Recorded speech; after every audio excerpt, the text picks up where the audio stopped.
Polling ప్రశాంతం Jubilee voter మనోగతం.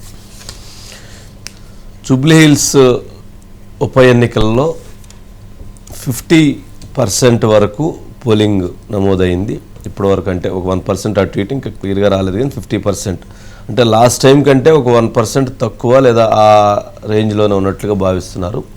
4 లక్షల ఓటర్లకు గాను 2 లక్షల మంది ఓటు హక్కును వినియోగించుకున్నారు. మిగిలిన 2 లక్షల మంది తమ ఓటు హక్కును వినియోగించుకోవటానికి కూడా రాలేదు. సరే, ఈ నేపథ్యంలో ఈ ఉప ఎన్నికల్లో కాంగ్రెస్కి ఆధిక్యత ఉంటుంది. కాంగ్రెస్ పార్టీ 7,000 నుంచి 15,000 మధ్యలో గెలిచేటువంటి ఓట్ల ఆధిక్యతతో గెలిచేటువంటి అవకాశం ఉంది అని ఎక్కువ సర్వే సంస్థలు తెలియజేస్తున్నాయి. ఆల్మోస్ట్ అంటే 7,000 నుంచి 15,000 మధ్యలో కాంగ్రెస్ పార్టీ గెలిచే అవకాశాలు ఉన్నాయి అనేటువంటిది ప్రాథమికంగా, అంటే ఇప్పుడు చేసినటువంటి ఎగ్జిట్ పోల్స్ ఏదైతే తెలియజేస్తున్నారో వాళ్ళందరూ కూడా కొంతమంది 20,000, 25,000, 30,000 ఇచ్చినా కానీ 7,000 నుంచి 15,000 మధ్యలో ఉండేటువంటి అవకాశాలు ఉన్నాయి అనేటువంటిది ఎక్కువ మంది చెప్తున్నటువంటి అంశం. ఉదయం నుంచి 7 గంటల దగ్గర నుంచి 6 గంటల వరకు జరిగినటువంటి పోలింగ్ సరళిని గమనించినట్లయితే ఉదయం 9 గంటల 10 గంటల కల్లా కొంత ఎక్కువ మంది ఓటు హక్కుని వినియోగించుకున్నారు. అక్కడ నుంచి సాయంత్రం వరకు చాలా నెమ్మదిగా ఓటు కొనసాగింది. ఇప్పుడు సాయంత్రం 5 గంటల దగ్గర నుంచి 4:30-5 గంటల ప్రాంతం నుంచి కొంత వేగం పుంజుకుంది. అయితే 6 గంటల తర్వాత కూడా కొంతమంది క్యూ లైన్లో ఉన్నారు. వాళ్ళందరినీ కూడా ఓటు హక్కు వినియోగించుకునేటువంటి వెసులుబాటుని కలిగించారు. అయితే ఓవరాల్గా చూసినప్పుడు సర్వేలకు సంబంధించినటువంటి చెప్తున్నటువంటి దాదాపు చాలా సంస్థలు ఇచ్చినటువంటి వాటిలో ఆల్మోస్ట్ కాంగ్రెస్ పార్టీ విజయం సాధించబోతుంది అనే దాన్ని చాలా క్లియర్గా ఇచ్చారు. దీంట్లో ఇచ్చినటువంటి వాటిలో కూడా కొందరు అంటే Chanakya strategies Congress party 46%, BRS 41%, BJP 6% అంటున్నారు. అంటే అక్కడ ఆల్మోస్ట్ 5% డిఫరెన్స్ కనిపిస్తూ ఉంది.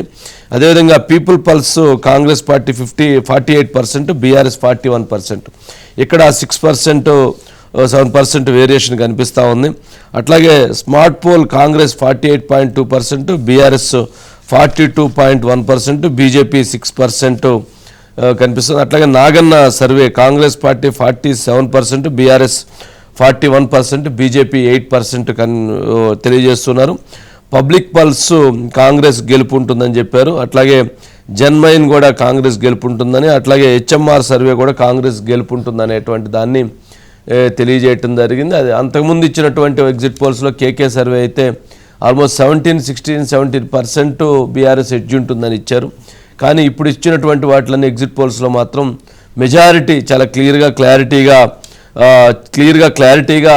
15,000 అబోవ్ కాంగ్రెస్ పార్టీకి ఉండేటువంటి అవకాశాలు అంటే 5 to 6% above Congress party win అవుతుంది అనేటువంటిది చాలా క్లియర్గా చెప్తూ ఉన్నారు. దీనికి సంబంధించి ఇచ్చినటువంటి ఎగ్జిట్ పోల్స్ అన్నీ కూడా ఆల్మోస్ట్ ఒక క్లియర్గా వాళ్ళు ఇచ్చినటువంటి రిపోర్ట్స్లో ఉన్నాయి. ఇక అదేవిధంగా జూబ్లీ హిల్స్ ఉప ఎన్నికకు సంబంధించినటువంటి దాంట్లో చాలా దగ్గరగా అంటే కాంగ్రెస్ పార్టీకి సంబంధించిన నవీన్ యాదవ్ కావచ్చు, అదేవిధంగా బీఆర్ఎస్ పార్టీకి సంబంధించిన సునీత కావచ్చు, అట్లాగే బీజేపీ కావచ్చు, లంకల్ దీపక్ రెడ్డి కావచ్చు. కానీ బీజేపీ 3rd ప్లేస్కి వెళ్ళిపోయింది. కానీ బీజేపీకి అనుకున్న దానికంటే కూడా ఓటింగ్ చాలా పర్సంటేజ్ తగ్గింది. ఎందుకనో బీజేపీ వైపు ప్రజలు మొగ్గు చూపలేదు. దానికి బీజేపీయే కారణం, బీజేపీ గొయ్యి బీజేపీయే తవ్వుకుంది అనేటువంటిది ఎక్కువగా చర్చ జరుగుతుంది. బీజేపీలో ఉన్నటువంటి అంతర్గత కుమ్ములాటలు, అదేవిధంగా అభ్యర్థి ఎంపిక విషయంలో ఆలస్యం చేయటం, అదేవిధంగా ప్రచారంలో సరైనటువంటి దిశగా అడుగులు వేయకపోవటం, వ్యూహాత్మకంగా వ్యవహరించకపోవటం, అసలు బీజేపీ పార్టీ ఎందుకు నుంచుందనేటువంటి ప్రశ్నలు కూడా ఉత్పన్నమవుతున్నాయి. అయితే లంకల్ దీపక్ రెడ్డి మాత్రం బీజేపీ వైపు ప్రజల ఓట్స్ పడి సైలెంట్ ఓటింగ్ జరిగింది, మాకే అవకాశం ఉంటుందనే అభిప్రాయం వ్యక్తం చేశారు. కానీ ఎక్కువ మంది సర్వే సంస్థలు మాత్రం బీజేపీ 6 to 8% అనేటువంటి దాన్ని మెన్షన్ చేశారు. గతంలో వచ్చినటువంటి 25,000 ఓట్లు కూడా వచ్చేటువంటి పరిస్థితి లేదు. ఈసారి డిపాజిట్ కూడా దొరికేటువంటి బీజేపీకి లేదు. ఇది బీజేపీకి రాబోయేటువంటి రోజుల్లో చాలా తీవ్రమైనటువంటి దెబ్బ.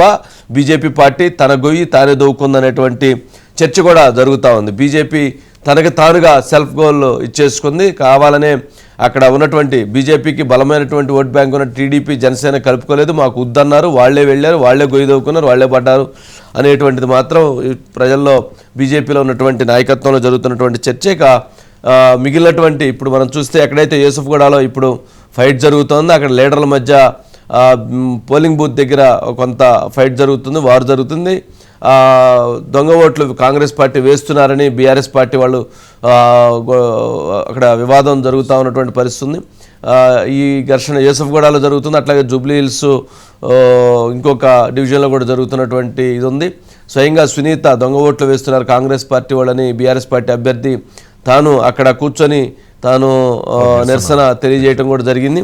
ఇక దీంట్లో అంటే ఓవరాల్గా చూసినప్పుడు కాంగ్రెస్ పార్టీకి సంబంధించినటువంటి దాంట్లో బీజేపీ పార్టీకి సంబంధించినటువంటి బీఆర్ఎస్ పార్టీ ఎవరైనా కావచ్చు, బీజేపీ పెద్దగా డబ్బులు పంచినట్లు కనపడలేదు, కానీ కాంగ్రెస్ బీఆర్ఎస్ పార్టీలు మాత్రం డబ్బులు పంపకాలు చేశాయనేటువంటిది చాలా విస్తృతంగా ప్రతి ఓటర్ని గుర్తించి మ్యాక్సిమం వాళ్ళు ఓటునికి డబ్బులు ఇవ్వటం జరిగిందనేటువంటిది చర్చ జరుగుతుంది. ఇక ఫైనల్గా దీంట్లో సైలెంట్ ఓటింగ్ ఎక్కువ జరిగింది. సైలెంట్ ఓటింగ్లో కాంగ్రెస్ పార్టీకి అవకాశం ఎడ్జ్ ఇచ్చారు. దీనికి చాలా రీజన్స్ ఉంటాయి. నెంబర్ 1, ఇంకా 3 సంవత్సరాలు కాంగ్రెస్ ప్రభుత్వం ఉంటుంది కాబట్టి కాంగ్రెస్కి అనుకూలంగా ఓటు వేస్తే బెనిఫిట్స్ జరుగుతాయి అనేటువంటిది ప్రజలకు ఉండేటువంటి అభిప్రాయం.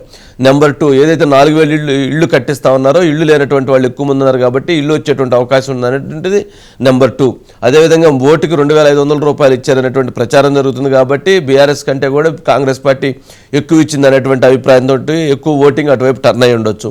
4th 1, local candidate Naveen Yadav, అదేవిధంగా లోకల్ క్యాండిడేట్గా ఉన్నటువంటి నవీన్ యాదవ్ తండ్రి తమకున్నటువంటి క్యాస్ట్ కాంబినేషన్స్ కావచ్చు, వాళ్ళకు లోకల్గా ఉన్నటువంటి బలం కావచ్చు, లేదా లోకల్గా ఉన్నటువంటి ఆ ప్రాంతంలో ఉన్నటువంటి బంధుత్వాలు కావచ్చు, వాళ్ళకి సుదీర్ఘకాలం నుంచి ఉన్నటువంటి సత్సంబంధాలు కావచ్చు, ఇవన్నీ కూడా అడ్వాంటేజ్ అయ్యాయి. ఆ అడ్వాంటేజ్ అయినటువంటి నేపథ్యంలో ఇవన్నీ కూడా వాళ్ళకి కలిసి వచ్చినటువంటి అంశాలుగా చెప్తున్నారు. ఇక 5th పాయింట్ ఏదైతే ముఖ్యమంత్రి అంటే 1st పాయింట్ 5th పాయింట్ ఒకే ఒకటి, అతను రేవంత్ రెడ్డి ముఖ్యమంత్రిగా తాను ప్రచారంలో పాల్గొనటం, ప్రచారంలో ఏదైతే బీఆర్ఎస్ పార్టీని డైరెక్ట్గా అటాక్ చేయటం, అదేవిధంగా కాంగ్రెస్ పార్టీ గెలిస్తే ఏం చేసిద్ది అనేటువంటి దాన్ని తను క్లియర్గా చెప్పడం, పొలిటికల్గా కాంగ్రెస్ పార్టీకి ఒక్కసారిగా తను స్పీడ్ తీసుకొచ్చాడు. అదేవిధంగా కాంగ్రెస్ పార్టీలో ఉన్నటువంటి నాయకులు కూడా కొంత విడి సందర్భాల్లో కొట్టుకున్నప్పటికీ ఎన్నికలు సమీపించే కొన్ని లాస్ట్ 3-4 డేస్ నుంచి కొంత ఐక్యతగా పనిచేయటం, ఎవరి డివిజన్లో ఎవరికి ఓట్లు తక్కువ వస్తే ఏమవుతుందో, ఎక్కడ మంత్రి పదవులు పోతాయా, లేకపోతే ఎక్కడ మనల్ని అనుమానిస్తారో, ఎక్కడ సరిగ్గా చేయలేదని అపప్రద వస్తుందో అనేటువంటి ఉద్దేశంతో ఎవరైతే కాంగ్రెస్ పార్టీ లీడర్స్ కూడా చాలా వరకు కొంత యూనిటీగా వర్క్ చేయడం జరిగింది. కొంత యూనిటీగా వాళ్ళందరూ కూడా కొంత ఐక్యంగా పనిచేసినటువంటి పరిస్థితి కనిపిస్తూ ఉంది. అయితే ముఖ్యమంత్రి రేవంత్ రెడ్డి గారు మాత్రం 30,000 ఓట్లు తగ్గవు అనేటువంటి దాన్ని ఆయన ఎలక్షన్ లాస్ట్ డే దాన్ని చాలా క్లియర్గా తాను మెన్షన్ చేయడం జరిగింది. ఓవరాల్గా చూసినప్పుడు సర్వేలకు సంబంధించిన దాంట్లో ఎవరు మెజారిటీ కాంగ్రెస్ పార్టీకి ఇచ్చారు. ఓవరాల్గా చూసినటువంటి దాంట్లో కూడా ఓటింగ్ సరళి లేదా ఓటింగ్ జరిగినటువంటి పరిస్థితులు లేదా ఓటింగ్ పర్సంటేజీ ఇవన్నీ చూసుకున్నప్పుడు కూడా కాంగ్రెస్ పార్టీకి క్లియర్ ఎడ్జ్ ఉందనేటువంటిది మాత్రం స్పష్టంగా కనపడుతున్నటువంటి పరిస్థితి. ఇక వీటిలో అంటే జూబ్లీ హిల్స్లో జరిగినటువంటి దాంట్లో ఈ ఎన్నిక జూబ్లీ హిల్స్లో జరిగినటువంటి ఉప ఎన్నిక కాంగ్రెస్ పార్టీ గెలిస్తే కాంగ్రెస్ పార్టీకి 3 సంవత్సరాల పాటు డోకా ఉండదు, బలంగా వాళ్ళు చాలా స్ట్రాంగ్గా రూల్ చేసేటువంటి అవకాశం ఉంటుంది. అదేవిధంగా రేపు జరగబోతున్నటువంటి స్థానిక సంస్థల్లో ఎన్నికల్లో కూడా కాంగ్రెస్ పార్టీ బలంగా ఆధిక్యాన్ని సాధించుకునేటువంటి అవకాశం ఉంటుంది. కాంగ్రెస్ పార్టీ తమ ఎన్నికలలో ఈ ఎన్నిక విజయం తర్వాత మరింత స్పీడ్గా ముందుకు వెళ్ళేటువంటి అవకాశం ఉంది, మరింత స్పీడ్గా పనిచేసుకునేటువంటి అవకాశం కనపడుతూ ఉంటుంది. ఇక నెంబర్ 2, బీఆర్ఎస్ పార్టీ కనుక ఈ ఎన్నికల్లో ఓడిపోతే మాత్రం బీఆర్ఎస్ పార్టీకి షాక్ తగినటువంటి పరిస్థితి అవుతుంది. కేటీఆర్ నాయకత్వానికి సంబంధించిన అంశం మీదే చర్చ జరిగేటువంటి అవకాశం ఉంటుంది. సరే, ఆయన నాయకుడు, అవునన్నా కాదన్నా ఆయన నాయకత్వం, కాకపోతే ఉన్న సీటును పోగొట్టుకున్నారు అనేటువంటి దాని మీద, ఎందుకంటే ఆయన సెంట్రిక్గా ఆయనే మొత్తం ఎలక్షన్ నిర్వహించాడు, ఆయనే ఎలక్షన్ని చాలా పగడ్బందీగా ఈ ఎన్నికల వ్యూహాన్ని రచించాడు. బట్ ఓడిపోయినప్పటికీ కూడా బీఆర్ఎస్ పార్టీ స్ట్రాంగ్గానే ఉంటుంది, బీఆర్ఎస్ పార్టీ దగ్గరగా ఓడిపోతుంది కాబట్టి బీఆర్ఎస్ ఓడిపోయేటువంటి అవకాశాలు ఉన్నాయని చెప్తున్నారు కాబట్టి బీఆర్ఎస్ పార్టీ స్ట్రాంగ్గానే ఉంటుంది. దీంట్లో ఎక్కడ ఇది ఉండేటువంటి అవకాశాలు.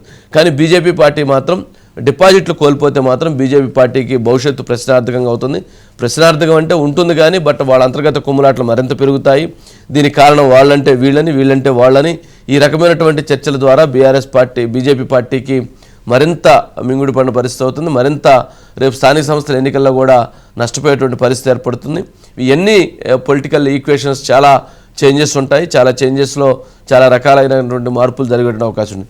అదే బీఆర్ఎస్ పార్టీ సునీత గెలిస్తే మాత్రం ఖచ్చితంగా కాంగ్రెస్ పార్టీకి అది దెబ్బ అవుతుంది. కాంగ్రెస్ పార్టీలో అసంతృప్తులు మరింత వాయిస్ పెంచేటువంటి అవకాశం ఏర్పడేటువంటి అవకాశాలు కూడా ఉన్నాయి.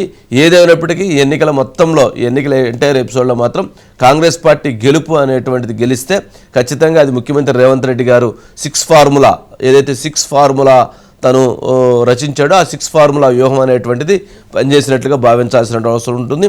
6 ఫార్ములా, సూపర్ 6 అనేటువంటిది ఆయన ఏదైతే చెప్పాడో ఆ సూపర్ 6కి 6 ఫార్ములా రాజకీయ పొలిటికల్ ఫార్ములాకి లింక్ చేసినట్లుగా చూడాల్సినటువంటి అవసరం ఉంటుంది.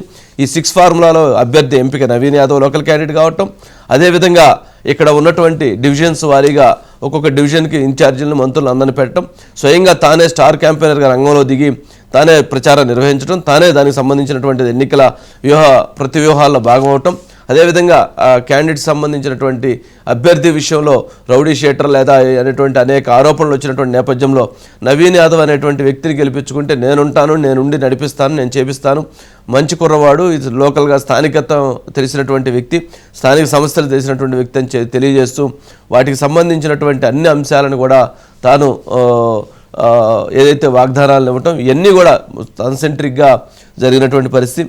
ఇక సునీతకు సంబంధించిన అంశంలో లాస్ట్ మినిట్లో బండి సంజయ్ వేసినటువంటి బాంబు రకరకాలుగా అది టర్న్ అయింది.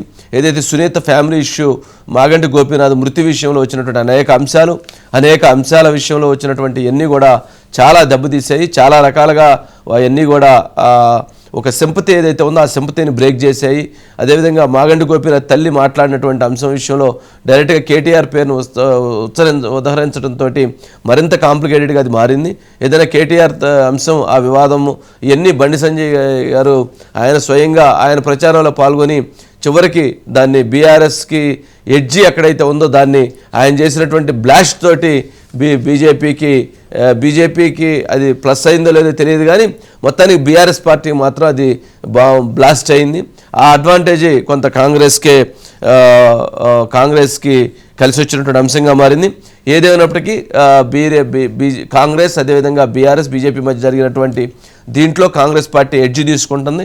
కాంగ్రెస్ పార్టీ గెలిచేటువంటి అవకాశాలు స్పష్టంగా కనపడుతున్నాయనేటువంటి ఎగ్జిట్ పోల్స్ తెలియజేస్తున్నాయి. 14th ఆఫ్టర్నూన్ కల్లా కూడా చాలా క్లియర్గా వచ్చేటువంటి అవకాశం ఉంది. దీన్ని బట్టి ఓవరాల్గా జరిగినటువంటి దీంట్లో మాత్రం చాలా అంశాలు దీంట్లో చాలా ఉన్నాయి. జూబ్లీహిల్స్ ఉప ఎన్నికల్లో సెంటిమెంట్ రైజ్ అయింది, ఫ్యామిలీ ఇష్యూస్ రైజ్ అయినాయి, అట్లాగే నాన్ లోకల్ రైజ్ అయింది, అట్లాగే రౌడీ షీటర్ అనేటువంటి చర్చ రైజ్ అయింది, అట్లాగే ఈ ఇతర అంశాలు పొలిటికల్గా కూడా చాలా కామెంట్స్ జరిగినాయి. ముఖ్యమంత్రి రేవంత్ రెడ్డి గారి మధ్య, అదేవిధంగా కేటీఆర్ గారి మధ్య చాలా తీవ్రమైనటువంటి అంశాలు వచ్చినాయి. మాటల యుద్ధం కొనసాగింది. దాదాపు క్యాంపెయిన్లో హైడ్రా చర్చ తీసుకొచ్చారు, హైడ్రా ఇష్యూస్ రైజ్ అయినాయి. ఇట్లా రకరకాలుగా చాలా అంశాలు చోటు చేసుకున్నాయి. మొత్తం ఏదేమైనప్పటికీ ఈ జరిగినటువంటి మొత్తం ఒక రణరంగంగా జూబ్లీహిల్స్ ఉప ఎన్నిక పెద్ద రణరంగం కాదు, మాటల రణరంగంగా జరిగింది. పెద్దగా దాడులు కానీ, కొడవలు కానీ, కొట్లాటలు కానీ, కత్తులు కానీ, బాంబులు కానీ ఏమీ కనపడలేదు. మొత్తానికి అటువంటి వివాదాలు, అటువంటి ఘర్షణాత్మక వాతావరణం లేదు. కానీ ఇప్పుడు కొద్దిసేపటి క్రితం మాత్రం యేసగూడ బూత్ దగ్గర బీఆర్ఎస్ పార్టీ శ్రేణులు ఆందోళన చేస్తున్నాయి. అదొక్కటి మినహాయించి పెద్దగా ఎక్కడ ఇటువంటి దాడులు జరిగినటువంటి పరిస్థితి లేదు. డబ్బులు ఇద్దరు పంచుకున్నారు, ఎవరికి వాళ్ళు బంద్ చేసుకున్నారు, ఎవరు దాని అబ్జెక్షన్ పెట్టలేదు. అయితే కాంగ్రెస్ పార్టీకి సంబంధించినటువంటి ఎమ్మెల్యే క్యాండిడేట్స్ వాళ్ళు రూల్స్ వైలేట్ చేశారని చెప్పని ఎలక్షన్ కమిషన్ కొంతమంది మీద కేసులు నమోదు చేసింది. అదేవిధంగా సునీత మీద కూడా కాంగ్రెస్ పార్టీ కంప్లైంట్ ఇవ్వడం జరిగింది. ఇట్లా రకరకాలుగా జరిగినాయి. ఏదైనా కానీ ఫ్యామిలీ ఇష్యూ రావడం అనేటువంటి సునీత కొంత దెబ్బ అయింది, అదేవిధంగా కాంగ్రెస్కి అది కొంత అడ్వాంటేజ్ అయింది. అట్లాగే బండి సంజయ్ గారు చేసినటువంటి ఆరోపణలు కూడా అది బీఆర్ఎస్కి బాంబే ఇచ్చినాయి, కాంగ్రెస్కి కొంత ప్లస్ అయింది. ఇట్లా రకరకాలుగా జరిగినాయి. సరే ఏదైనా ఈక్వేషన్స్ అన్నీ ఫైనల్గా ఓటర్ అనేటువంటి వ్యక్తి చాలా ఆలోచనాత్మకంగా ఓటు వేస్తాడు. ఓటు వేసేటువంటి దాంట్లో ముఖ్యమంత్రి రేవంత్ రెడ్డి గారు 2 సంవత్సరాల పరిపాలనని గమనిస్తారు. అట్లాగే 3 సంవత్సరాలు కాంగ్రెస్ పార్టీ అధికారంలో ఉంటుంది. ఏదైనా పని కావాలన్నా, ఏదైనా సమస్య పరిష్కారం కావాలన్నా ఏదైనా సరే అది కాంగ్రెస్ పార్టీ చేయగలుగుతుంది కాబట్టి, ముఖ్యమంత్రి రేవంత్ రెడ్డి గారు పని చేయగలుగుతారు కాబట్టి అటువైపు మొగ్గేటువంటి అవకాశాలు ఉంటాయి. ఆ రకంగా ఒక రకమైనటువంటి దాంట్లో కాదు, చాలా చాలా రకాల కాంబినేషన్స్, చాలా రకాల ఈక్వేషన్స్ ఈ పొలిటికల్ స్ట్రాటజీస్లో, పొలిటికల్ ఎలక్షన్స్లో పనిచేస్తాయి. ఒక ఓటర్ అనేటువంటి వ్యక్తి ఒక ఓటు వేసేటువంటి అంశంలో చాలా సుదీర్ఘంగా, చాలా లోతుగా దాని గురించి ఆలోచిస్తారు. ఎందుకు ఓటు వేయాలి, ఏ అభ్యర్థికి ఓటు, ఎమోషన్స్ తోటి వేసేటువంటి ఓట్లు వేరుంటాయి. ఒక కామన్ మ్యాన్ ఒక ఓటు వేసేటువంటి క్రమంలో చాలా లోతైనటువంటి అధ్యయనం చేస్తాడు. ప్లస్లో మైనస్ అనాలిసిస్ చేసుకుంటారు. వాళ్ళ అభ్యర్థుల్ని వీళ్ళ అభ్యర్థులను చూసుకుంటారు. వాళ్ళ వెనకాల లీడర్లని వీళ్ళ వెనకాల లీడర్లను చూసుకుంటారు. వీళ్ళకి ఓట్లేస్తే ప్లస్ ఏంటి, వాళ్ళకి ఓట్లేస్తే ప్లస్ ఏంటి అనేటువంటిది ఇన్ని అంశాలను చూసుకొని ఆ రకంగా ఓటు హక్కుని వినియోగించుకుంటారు. ఆ ఓటు హక్కు వినియోగించుకునేటువంటిది అదే చాలా ఎంత ఎక్కువ అయితే ఆలోచించి ఓటు వేస్తారో అదే ఫైనల్గా డెసిషన్ జరిగేటువంటిది. అదే ఆ న్యూట్రల్ ఓట్ అనేటువంటిదే ఎన్నికల్లో ప్రభావితం చూపిస్తుంది. గెలుపు ఓటములను నిర్ధారించేటువంటిది కూడా ఆ న్యూట్రల్ ఓటే. ఈ పార్టీ ఓటు ఈ పార్టీ పడిద్ది, ఆ పార్టీ ఓటు ఆ పార్టీ పడిద్ది. కానీ న్యూట్రల్ ఓటర్ అనేటువంటిది ఎటువైపు తిరిగితే అటువైపు టర్న్ అయ్యిద్ది. కొద్దిగా అంటే స్టార్టింగ్లో కాంగ్రెస్ పార్టీ కొంత 15 రోజుల క్రితం 10 రోజుల క్రితం ఉన్నప్పటికీ లాస్ట్ 5-6 డేస్లో కొంత బీఆర్ఎస్ కెడ్జీ అనేటువంటి ఒక టాక్ నడిచింది. కానీ ఎన్నికల మొన్నటి నుంచి మాత్రం ఎప్పుడైతే 2500 ఇంపాక్ట్ అనేటువంటిది, అదేవిధంగా రేవంత్ రెడ్డి గారి ప్రచారం అనేటువంటిది ఎన్ని కొంత అడ్వాంటేజ్గా మారుతూ వచ్చేసి చివరికి రిజల్ట్స్లో మాత్రం చాలా క్లియర్గా కనపడుతూ ఉంది. అంటే 15,000 పెరగొచ్చు అనేటువంటిది ఇప్పుడు కొంతమంది మెసేజ్ పెడుతూ ఉన్నారు. బట్ చూడాలి. ఏదైనప్పటికీ దీనికి సంబంధించి బయట ఉందండి సునీల్, ఒకసారి బయట ప్లే చేయండి. బయట ప్లీజ్.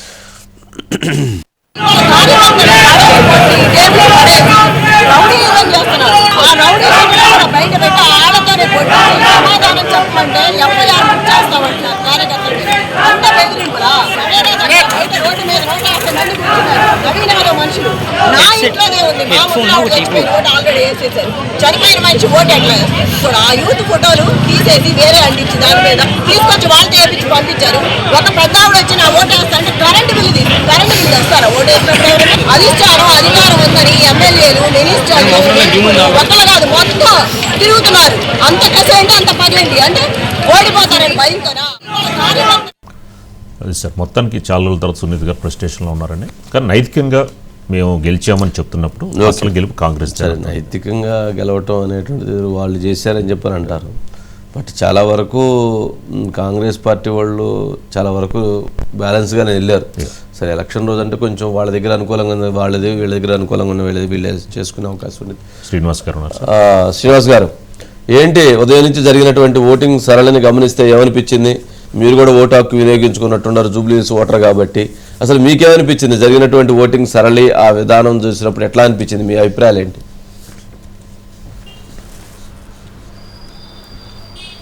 వంశీ గారు, మొత్తంగా అంటే రాజకీయ వర్గాలలో ఉత్కంఠ కాదు, 2 తెలుగు రాష్ట్రాల్లోని ప్రజలను ఎంతో ఉత్కంఠగా ఎదురు చూస్తున్నటువంటి జూబ్లీహిల్స్ ఎన్నికలు మొత్తంగా ప్రశాంతంగా జరిగిందని చెప్పవచ్చు. చిన్న సంఘటనలు 2-3 సంఘటనలు, అది కూడా పోలింగ్ ఒక ½ అన్ అవర్ ఉంది అనే సమయంలో మాత్రమే 2-3 సంఘటనలు జరిగాయి. టోటల్గా చూస్తే ఎన్నికలు మాత్రం జూబ్లీహిల్స్ ఎన్నికలు ప్రశాంతంగా జరిగాయని చెప్పవచ్చు. ఉదయం నుండి దాదాపుగా మధ్యాహ్నం వరకు ఓటర్లు బారులు తీరేశారు. దాదాపుగా అంటే అందరూ ఊహించినట్టుగా ఉప ఎన్నికలు కాబట్టి 60% వరకు ఓటింగ్ జరిగే అవకాశం ఉందని భావించారు. ఒకవైపు రాజకీయ పార్టీలు, మరోవైపు ఎన్నికల అధికారులు కూడా 60% వరకు రావచ్చు అనుకున్నారు. కానీ మధ్యాహ్నం తర్వాత ఓటర్లు అంత అనుకూలంగా రాలేదు. అయితే ఓటర్లు మాత్రం వాళ్ళందరూ ఇళ్లకే పరిమితమయ్యారు చాలామంది అనేటువంటి విషయం మనం స్పష్టంగా చెప్పవచ్చు. జూబ్లీహిల్స్ ఎన్నికలు ఎప్పుడు జరిగినా కూడా 50% దాటలేదు అనే దాన్ని ఈ రోజు కూడా నిరూపించింది అని చెప్పవచ్చు. దాదాపుగా ఇప్పుడు అధికారికంగా ఇంకా మాకు ప్రకటించలేదు, దాదాపు 50 వరకు రీచ్ అయ్యే అవకాశం ఉందన్నటువంటిది మాత్రం చెప్తా ఉన్నారు. చాలా చోట్ల అంటే కాలనీల ప్రజలు, అపార్ట్మెంట్ వాసులు మాత్రం ఓటింగ్ దూరంగా ఉండడం వల్లనే ఈ పరిస్థితి ఏర్పడ్డదన్నటువంటిది ఈ రోజు కూడా స్పష్టంగా మనకు తెలుస్తూ ఉంది. బస్తీల వాసులు, అదేవిధంగా మురికివాడలకు చెందిన వాళ్ళు, ఒక మధ్యతరగతి నిర్వహించేటువంటి చిన్న కాలనీలలో అక్కడ ఉన్నటువంటి ప్రజలు మాత్రమే ఓటింగ్లో చాలా చురుగ్గా పాల్గొన్నారు. ఉదయం 7 గంటల నుంచే 12 గంటల ప్రాంతంలో వచ్చి వాళ్ళు ఓటింగ్ వేశారు. అప్పుడు ఓటింగ్ పర్సెంటేజ్ కూడా చాలా బాగా పెరిగిందని చెప్పవచ్చు. అయితే మధ్యాహ్నం తర్వాత అందరూ ఊహించారు, మధ్యాహ్నం తర్వాత చాలామంది వచ్చి 6 గంటల వరకు కూడా ఓటింగ్లో పాల్గొంటారని చెప్పవచ్చు. కానీ ఆ ఓటింగ్ పర్సెంటేజ్ చూస్తే మధ్యాహ్నం తర్వాత చాలా తగ్గింది.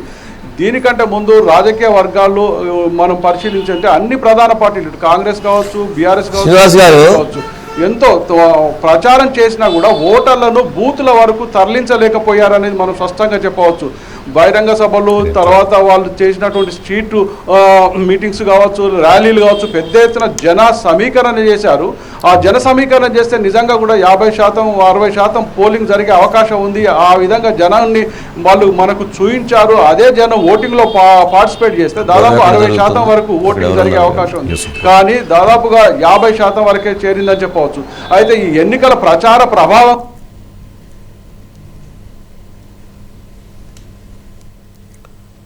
శ్రీనివాస్ గారు ఇప్పుడు 3 లక్షల ఓట్లకి డబ్బులు పంచారు అని చెప్పుకుంటున్నారు. మరి 3 లక్షల ఓట్లకు డబ్బులు పంచితే 2 లక్షల ఓట్లే పోలవటం ఏంటండి?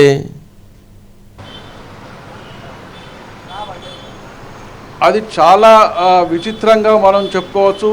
దాదాపుగా వాళ్ళు రాజకీయ పార్టీలు, అన్ని పార్టీలు, ఒక పార్టీ అని కాదు, ప్రధాన పార్టీలన్నీ, ఈవెన్ మనం బీజేపీ పంచలేదు అనుకున్నా కూడా బీజేపీ చివరి నిమిషంలో పంచింది. అది కూడా చివరి నిమిషంలో దాదాపుగా ఓటుకు 500-1000 రూపాయలు పంచింది అంటున్నటువంటి సమాచారం ఇక్కడ వినిపిస్తూ ఉంది. అదేవిధంగా దాని మీద కూడా చర్చ జరుగుతుంది. ఒక్కొక్క పార్టీ ఒక్కొక్క రకంగా పంచింది. మరి ఆ ప్రజలందరూ కూడా అన్ని పార్టీల వద్ద తీసుకున్న తర్వాత కూడా ఓటింగ్కు రాకపోవడం అనేది ఆశ్చర్యంగా కల్పిస్తుంది. దాదాపుగా 3 లక్షల మంది వరకు డబ్బులు చేరాయి అనేటువంటి విషయాన్ని ఇటు రాజకీయ పార్టీల కింది స్థాయి నాయకులు, ఒక స్థాయి నాయకులు చెప్తా ఉన్నారు. ప్రతి ఇంటికి మేము పంచాము, కానీ ఓటర్లు ఎందుకు రాలేదు అనేది వాళ్ళు ఈరోజు పోలింగ్ను బట్టి వాళ్ళు ఒక ఆశ్చర్యాన్ని వ్యక్తం చేస్తున్నారు. ఇక్కడ 4 లక్షలు ఉన్నా కూడా వాళ్ళు టార్గెట్గా ఒక 3 లక్షల మందికి పంచారు. ఆ పంచిన ప్రజలు కూడా పోలింగ్ బూత్ వరకు చేరకపోవడంలో అంటే ఆశ్చర్యం కలుగుతూ ఉంది. ప్రధానంగా ఓటరు అంటే డబ్బులు తీసుకొని కూడా రాలేని పరిస్థితి ఉందా, లేదు అంటే వీళ్ళు పంచారా అనేటువంటి ఒక రాజకీయ పార్టీలో పంచమని ఇచ్చినటువంటి డబ్బులు కూడా పెద్ద నాయకుడు వాటిని పంచకుండానే తన జేబులో వేసుకో, అది కామన్గా జరుగుతుంది లేండి. అది కామన్గా పంచమని ఇచ్చినప్పుడు ఆ జేబులో వేసుకొని ఇంటికి ఎత్తుకొని ఇంటి దగ్గర పెట్టి పంచామని చెప్పేటువంటి వాళ్ళు వేరుంటారు. అది జరుగుతూ ఉంటుంది. సరే, ఇప్పుడు గొడవ యూసుఫ్గూడలో ఏంటి గొడవ ఏంటి, అక్కడ సునీత ఆందోళన ఏంటి, బీఆర్ఎస్ పార్టీ కౌశిక్ రెడ్డి అట్లాగే చాలామంది ఆందోళన చేస్తున్నట్లున్నారు, అక్కడ ఏదో ఒక యుద్ధం జరుగుతున్నట్లుంది, ఏంటది?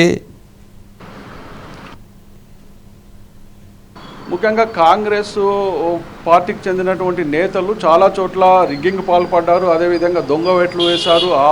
వాటిని అడ్డుకోవడంలో ఇటు పోలీసులు కావచ్చు, ఇటు ఎలక్షన్ అధికారులు కావచ్చు, వీటిని నియంత్రించలేదు. ఈ పోలీసులు అదేవిధంగా ఎన్నికల అధికారులు కూడా కాంగ్రెస్ అభ్యర్థికి సహకరించారు, నవీన్ యాదవ్కు సహకరించారు అన్నటువంటి ఆరోపణ చేయడమే కాకుండా చాలా చోట్ల వీళ్ళు దౌర్జన్యానికి పూనుకున్నారు. బోరబండ, అదేవిధంగా రహమత్ నగరు, ఎర్రగడ్డ ప్రాంతంలో దౌర్జన్యంగా ఓకే ఓట్లు రిగ్గింగ్ చేశారన్నటువంటి ఆరోపణ చేయడమే కాకుండా పార్టీకి వ్యక్తం చేశారు. అదేవిధంగా ఎర్రగడ్డ డాన్ బాస్కో స్కూల్లో కూడా నవీన్ యాదవ్ వచ్చి ఏజెంట్లను పక్కకు పంపించి ఆయన కూడా రిగ్గింగ్ చేశాడు అన్నటువంటి ఆరోపణ వినిపిస్తుంది. ఆ ఆరోపణను మాత్రం అధికారులు ఖండిస్తున్నారు. మేము ఏదైనా తప్పు జరిగేది ఉంటే ఇక్కడ సీసీ కెమెరాలు ఉన్నాయి, అక్కడ వాళ్ళకు సంబంధించిన ఏజెంట్లు కూడా ఉన్నారు. ఎప్పుడైనా కూడా ఇక్కడ జరిగినటువంటి సంఘటనలు సీసీ కెమెరా ద్వారా అక్కడ ఉన్నటువంటి ఎన్నికల అధికారుల నోటీసు కూడా పోతుంది. అలాంటి జరగలేదు అన్నటువంటి విషయాన్ని అధికారులు చెప్తున్నారు. కానీ ఆ డాన్ బాస్కో స్కూలు అదేవిధంగా మిగతా కొన్ని చోట్ల జరిగినటువంటి వాటిని బీఆర్ఎస్ నేతలు ఆరోపించడమే కాకుండా నిరసన వ్యక్తం చేశారు. యూసఫ్ కూడా చెక్ పోస్ట్ దగ్గర పెద్ద ఎత్తున ఆందోళనకు దిగారు. అక్కడ పోలీసులు లాఠీ చార్జీ చేసేటువంటి పరిస్థితి కూడా వచ్చింది. ఇటు కౌశిక్ రెడ్డి అదేవిధంగా బీఆర్ఎస్ అభ్యర్థి మాగంటి సునీత కూడా తన కార్యకర్తలను వెంటబెట్టుకొని అక్కడ పార్టీ కార్యాలయం దగ్గర వాళ్ళ కాంగ్రెస్ నాయకుల వద్ద నిరసన వ్యక్తం చేసే ప్రయత్నం చేశారు.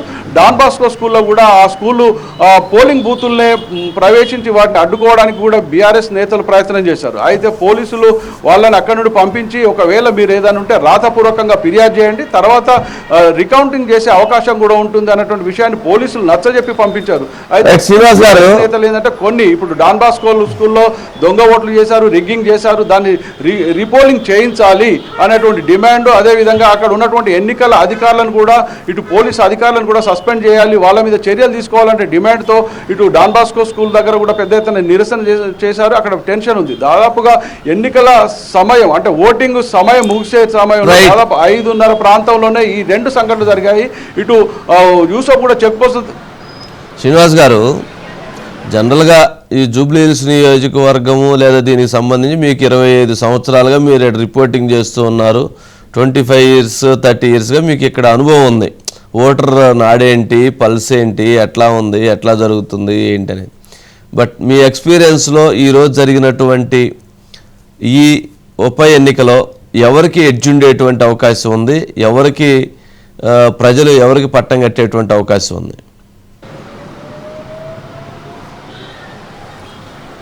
ఈ ఎన్నికలను ఈరోజు జరిగిన ఎన్నికలు పరిశీలించితే కాంగ్రెస్ అభ్యర్థి నవీన్కు గెలిచే అవకాశాలు ఉందని మనం స్పష్టంగా చెప్పవచ్చు.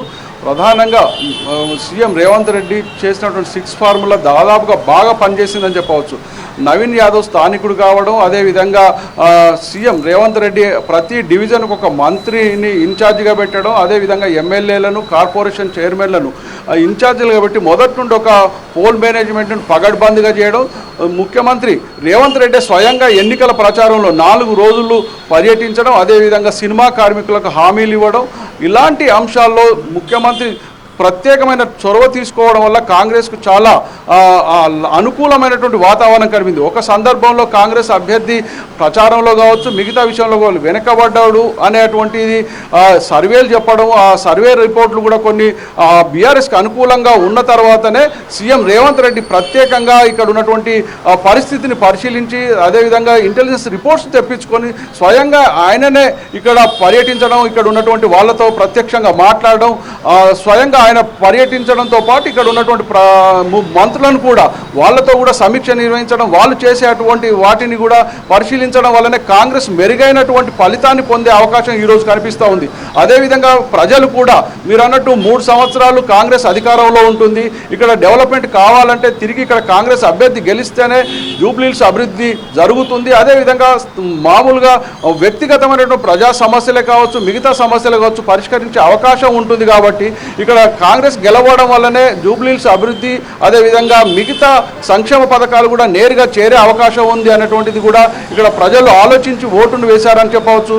ఇదే విధంగా ఇంకా రాజకీయ కోణాల్లో చూస్తే ఎంఐఎం మద్దతు కూడా ఈరోజు కొంత స్పష్టంగా వాళ్లకు కాంగ్రెస్కు అనుకూలమైనటువంటి వాతావరణం కల్పించిందని చెప్పవచ్చు. ఒక సందర్భంలో ఎంఐఎం లేక ప్రచారం జరగడం కొంత వాళ్లకు కొంత వెల్లెత్తిలాగా కనిపించింది. అదే 3 రోజులలో ఎంఐఎం చాలా సీరియస్గా గ్రౌండ్ లెవెల్కి వెళ్ళి ప్రచారం చేయడం వల్ల ఈరోజు కాంగ్రెస్కు అనుకూలమైనటువంటి వాతావరణం కల్పించింది. ముఖ్యంగా మైనార్టీలో కొంత బీఆర్ఎస్కి అనుకూల వాతావరణం ఉంది, బీఆర్ఎస్కి ఓటు వెళ్ళే అవకాశం ఉందనడంతోనే సీఎం కూడా ఇటు ఎంఐఎం ముఖ్య నేతలతో మాట్లాడి ఇక్కడ ఎమ్మెల్యేలను, ఓల్డ్ సిటీలో ఉన్నటువంటి మత పెద్దలను ఇక్కడ ప్రచారంలో దించడమే కాకుండా వాళ్ళకు ఉన్నటువంటి వ్యూహాత్మకంగా అడుగులు వేయడం వల్ల ఇటు కాంగ్రెస్ అనుకూలమైన వాతావరణం కల్పించిందని చెప్పవచ్చు. అదేవిధంగా స్థానికుడు కావడం వల్ల నవీన్ యాదవ్ వాళ్ళకున్న కుటుంబం ఉన్న యొక్క బ్యాక్గ్రౌండ్ కావచ్చు, మిగతా ఇక్కడ ఆయన చేసినటువంటి సామాజిక కార్యక్రమాలు కూడా ప్రజల్లో ఒక వ్యక్తిగతమైనటువంటి ఇమేజ్ని కూడా ఉండడం వల్ల నవీన్కి అనుకూలమైన వాతావరణం కల్పించింది. అయితే ఆయన మీద ఆరోపించినటువంటి ఆరోపణలు కూడా పెద్దగా ప్రజల్లోకి వెళ్ళలేదు. Naveen family rowdy sheeter family, అదేవిధంగా రౌడీకి లేడీకి ఒక ప్రచారం చేసినా కూడా నవీన్ యాదవ్ రైట్. అక్కడ ఎంత డిస్కషన్ జరిగిందో ఇక్కడ ఫ్యామిలీ అంతకంటే పెద్ద ఇష్యూ అయింది కదా. గోపీనాథ్ మరణ విషయంలో మిస్టరీ ఉందని వాళ్ళ తల్లి మాట్లాడటంతో అది మొత్తం ఇంకొంచెం చేంజ్ అయిపోయింది. అసలు ఆ సబ్జెక్ట్ వదిలేసి మొత్తం ఈ సబ్జెక్ట్ మీద డిస్కషన్ జరిగిన పరిస్థితి కూడా ఏర్పడింది. రామ్ నరేష్ ఏంటి కాంగ్రెస్ పార్టీ ఏమంటున్నారు, అసలు ఏంటి బీఆర్ఎస్ పార్టీ ఏముంటుంది? బీఆర్ఎస్ పార్టీ నేతలు కొంత ఆందోళన చేసినట్లున్నారు. ఇప్పుడు ఏంటి బీఆర్ఎస్ పార్టీకి గెలిచే అవకాశాలు ఎట్లా ఉన్నాయి, వాళ్ళ అభిప్రాయాలు ఏంటి, వాళ్ళ స్ట్రాటజీ ఏంటి? ఎస్ సార్, జూబ్లీహిల్స్ ఎన్నికల్లో మొదటి నుంచి ప్రచారంలో బాగా ముందున్న బీఆర్ఎస్ పార్టీ ఎన్నికల పోల్ మేనేజ్మెంట్లో మాత్రం ఈసారి వెనకబడ్డదని చెప్పుకోవచ్చు. ఎందుకంటే ఎన్నికలు జరిగినప్పుడు పోల్ మేనేజ్మెంట్ లో బీఆర్ఎస్ ముందుంటుంది. రామ్ నరేష్, ఇది వాళ్ళ అభిప్రాయమా? బీఆర్ఎస్ పార్టీ వాళ్ళ అభిప్రాయం ఏంటి? అసలు వాళ్ళ రిపోర్ట్స్ ఏమంటున్నాయి ఏంటి? ఇక్కడ బీఆర్ఎస్ పార్టీకి సంబంధించిన నేతలంతా కూడా ఇక్కడ ఒకవేళ కాంగ్రెస్ పార్టీ కనుక గెలిస్తే మాత్రం అది అధికార దుర్వినియోగంతోనే గెలిచింది, దొంగ ఓటుతో గెలిచిందనే ప్రచారం చేసే అవకాశాలు ఎక్కువగా కనిపిస్తున్నాయి. ఎందుకంటే ఉదయం నుంచి జరిగిన వ్యవహారానికి సంబంధించి వాళ్ళంతా కూడా ఒకటే చెప్తున్నారు, ఇక్కడ ఓటర్లు కాని వాళ్ళతో ఫేక్ ఐడి కార్డులతో ఎక్కువగా దొంగ ఓట్లు నమోదు చేశారు, అదే వాళ్ళకి అధికారులుగానే ఎన్నికల సంఘం అధికారులు కూడా సపోర్ట్ చేశారంటూ కూడా ఉదయం నుంచి కూడా వాళ్ళంతా పెద్ద ఎత్తున ప్రచారం చేస్తున్న పరిస్థితి అయితే ఉందని చెప్పుకోవచ్చు. ప్రధానంగా చూసుకుంటే ఈ ఎన్నికలకు సందర్భంగా అదేవిధంగా బీఆర్ఎస్ పార్టీకి సంబంధించిన నేతలంతా కూడా విశ్వస్థాయి ప్రచారం చేశారు. కానీ ఎక్కడో ఒక చిన్న లోపం అయితే కనబడ్డట్టు తెలుస్తుంది. పోల్ మేనేజ్మెంట్లో కొంత వెనకబడ్డ పరిస్థితులు కనిపిస్తున్నాయి. కాబట్టి ఇప్పుడు సాయంత్రం 4 గంటల తర్వాత ఒక్కసారి మారిన పరిస్థితులు ఏవైతున్నాయో తమకు వ్యతిరేకంగా మారాయని చెప్పేసి పార్టీ నేతలంతా కూడా భావించారు. అందులో భాగంగానే ఫేక్ ఓటర్ ఐడి కార్డులతో పెద్ద ఎత్తున ఓట్లు నమోదు చేస్తున్నారు. కాబట్టి ఇది తమకు ప్రతికూలంగా మారుతుందని కూడా ఓకే, పార్టీకి సంబంధించిన ఎమ్మెల్యేలు అదేవిధంగా మాజీ మంత్రులంతా కూడా దారుణంగా చేసిన పరిస్థితి ఉంది సార్. రైట్. శ్రీనివాస్ ఇక శ్రీనివాస్ ఏంటి కాంగ్రెస్ పార్టీ నేతలు ఏమంటున్నారు? కాంగ్రెస్ పార్టీకి సంబంధించి వాళ్ళ రిపోర్ట్స్ ఏం చెప్తున్నాయి, వాళ్ళ ఎగ్జిట్ పోల్స్ ఏం చెప్తున్నాయి, ఏంటి? సార్, ఉదయం జూబ్లీహిల్స్ ఉప ఎన్నికకి సంబంధించి ఉదయం నుండి సాయంత్రం వరకు జరిగినటువంటి పోలింగ్ అంశాల్లో కాంగ్రెస్ చాలా కాన్ఫిడెంట్గా ఉంది సార్. ఖచ్చితంగా మేము గెలుస్తామనే ఒక ధీమాలో కాంగ్రెస్ పార్టీ కనిపిస్తుంది. అయితే ప్రధానంగా ఓటర్లను తరలించేందుకు అన్ని ఏర్పాట్లు చేసినప్పటికీ కూడా ఓటర్లు పెద్ద అంటే రావడానికి సుముఖంగా కొంత లేకపోవడం అనేది ప్రధాన కారణం సార్. దీనికి కారణం ఏంటంటే జూబ్లీహిల్స్ నియోజకవర్గ పరిధిలోనే సెలవు ప్రకటించారు. ఈరోజు పోలింగ్ సందర్భంగా జూబ్లీహిల్స్ నియోజకవర్గ పరిధి దాటిన తర్వాత సెలవు లేకపోవడంతో కూడా ఇక్కడ నుండి బయట ఉద్యోగాలు చేసేటువంటి వాళ్ళు సాఫ్ట్వేర్ ఉద్యోగం చేసే వాళ్ళు కావచ్చు, ప్రభుత్వ ఉద్యోగులు కావచ్చు, ఇతర ప్రైవేట్ ఉద్యోగాలుగా సంబంధించిన వాళ్ళు సెలవు లేకపోవడంతో కూడా వారు వెళ్ళిన నేపథ్యం కూడా అక్కడ ఓటింగ్ శాతం తగ్గింది సార్. మ్యాక్సిమం అంటే ఉదయం 10 గంటల నుండి 1 గంట వరకు కూడా పోలింగ్ కేంద్రాలకు బారులు తీరినప్పటికి కూడా తర్వాత 1 గంట తర్వాత పోలింగ్ మందగించింది. తర్వాత ఖచ్చితంగా 60 నుండి 70% ఒకసారి పోలింగ్ నమోదైద్దని కాన్ఫిడెంట్గా ఉన్నప్పటికీ కూడా ఆ పోలింగ్ శాతం అయితే సాయంత్రం మందగించిందని చెప్పొచ్చు సార్. 3 గంటల వరకు 40.20 ఉన్న పోలింగ్ శాతం, దాని తర్వాత ఇంకా మందగించింది. ఈ క్రమంలో కూడా పోలింగ్కి రావడానికి గతంలో కూడా పోలింగ్ శాతం 47.56 ఉన్న నేపథ్యంలో కూడా ఈసారి మెరుగ్గా పోలింగ్ శాతం నమోదయ్యే అవకాశం ఉంది. అధికారికంగా కూడా సార్ కాంగ్రెస్ పార్టీ అన్ని ఓట్లతో గెలిచిద్దని వాళ్ళ అభిప్రాయం వ్యక్తం చేస్తున్నారు. వాళ్ళ ఎగ్జిట్ పోల్స్ లేదా వాళ్ళకు వచ్చినటువంటి సర్వే రిపోర్ట్స్ వాళ్ళు ఏం చెప్తున్నారు కాంగ్రెస్ పార్టీ నేతలు? అంటే కాంగ్రెస్ పార్టీ గెలుస్తున్నామని ఒక ధీమాలో ఉన్నారు. అంటే ఒక్కొక్క నేత ఒక్కొక్క రకంగా చెప్తున్నారు. ఖచ్చితంగా మేము 20 నుండి 30,000 మేయర్తో గెలుస్తామని ఒక నేత చెప్తుంటే ఖచ్చితంగా మేము 50,000 మేయర్తో గెలుస్తాము. ఖచ్చితంగా ఆ పోలింగ్ కేంద్రాల్లో మెజారిటీగా అంటే ప్రధానంగా మహిళా ఓటు బ్యాంక్ అనేది కాంగ్రెస్కి పడింది.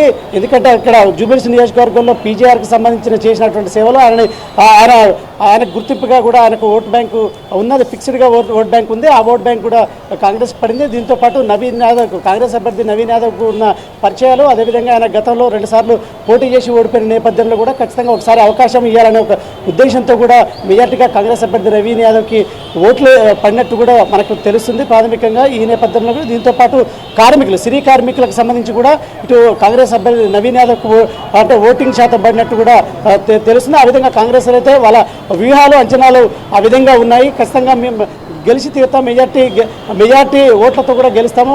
30 నుండి 50,000 కొంతమంది, 20 నుండి 30,000 ఇట్లా ఈ రకరకాలుగా అయితే చెప్పుకుంటున్న పరిస్థితి ఉంది సార్. ఖచ్చితంగా గెలుస్తామని ఒక ధీమాలో కాంగ్రెస్ ఉన్నారు. కానీ సాయంత్రం పూట జరిగినటువంటి ఈ ఇష్యూ అనేది ఒకసారి అంటే ఉదయం నుండి ప్రశాంతంగా జరిగినటువంటి పోలింగ్ అనేది సాయంత్రం ఒక్కసారి కొంచెం సెన్సిటివ్